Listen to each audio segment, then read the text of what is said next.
Making a woman like you on a first date isn't about using a magic trick or perfect script. Most advice out there is garbage because it promises a guarantee that doesn't exist.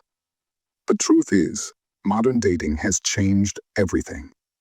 Your father could win by just being a good guy with a steady job. But today, that's just the bare minimum. Now, you're competing with every guy on a dating app while sitting right across from her. If you want to actually build attraction, you have to understand the gap between what people say they want and what they actually respond to.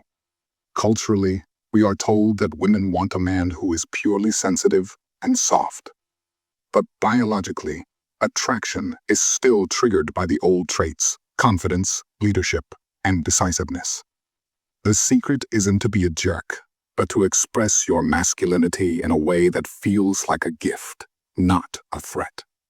The biggest mistake men make on a first date is going into audition mode. They act like they are a contestant on a game show, hoping the woman will pick them. This screams neediness, and nothing kills a spark faster than a man who is begging for approval. Instead of trying to be chosen, you need to be the one choosing.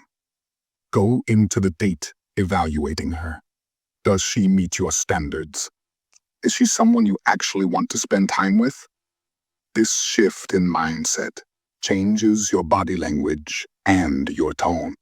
It makes you the prize, not the hunter. You also have to watch out for browsers. Because of apps, many people go on dates just for entertainment or a quick ego boost. They aren't looking for a connection. They are just window shopping.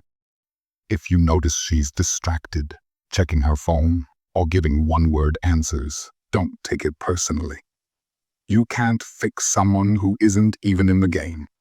To create a real spark, focus on 3 things: presence, curiosity, and tension.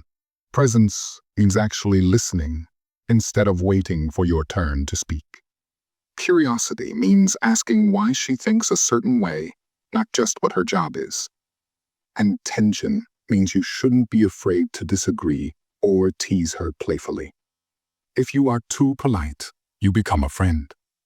If you create a little bit of friction, you become a romantic interest. Finally, try radical honesty.